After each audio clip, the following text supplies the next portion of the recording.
Tell me what the dream is. To sail round Britain single-handed.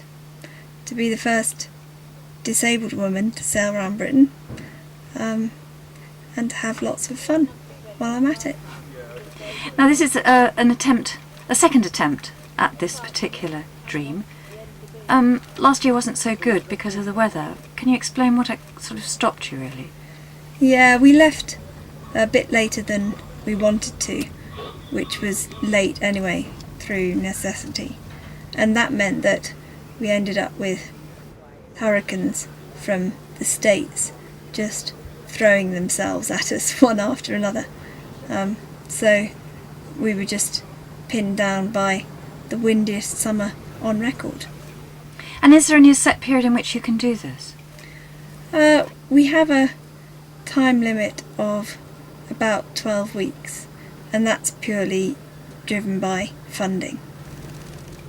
And if the weather then lets you down, there's no chance that you can then pick it up and go that year. You have to wait for another season, really.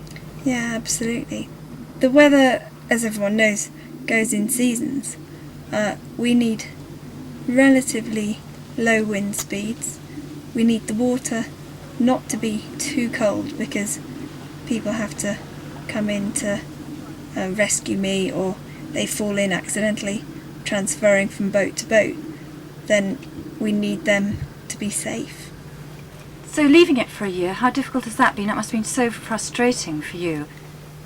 Yeah, it was a very hard decision to make, to decide to try again, actually, having failed once. But at the same time, it felt very wrong just to leave it in limbo. And I can't believe I'm lucky enough to have the opportunity to have another go. And what are you looking forward to most? Because it's a very long journey round. It is. The first sail, I guess, just getting out of Plymouth and into Falmouth, that will be exciting. And then we have an incredible 62-mile journey around Land's End. And then across the Irish Sea, I'll be the first disabled person, to my knowledge, to cross the Irish Sea. So if we get that far, I'll be pleased. How long do you anticipate it will take to get right the way round? About 12 weeks, I think. And you're not on your own, are you? No, I need a strong team of people around me, both when I'm on the sea, because I can't do things like handle the sails, and I don't have an outboard engine. Also on land, it's important that there are people who can set up camp, make sure there's food and a warm place for us to sleep when we get a chance to get our heads down. And the boat itself, how much do you enjoy just being with her? And I mean, does it become part of you? The boat is like my own child. It does become part of you. You do feel it, and when it's happy and when it's not happy. She likes surfing down waves.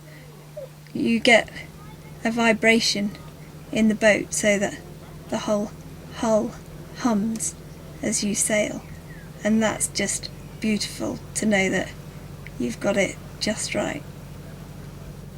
But life on the water is all about having some time for me to do what I want to do in my time, rather than having to fit round everyone else's.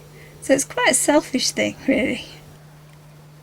Every sailor does it for the same reason, which is that when you cast off, you are free.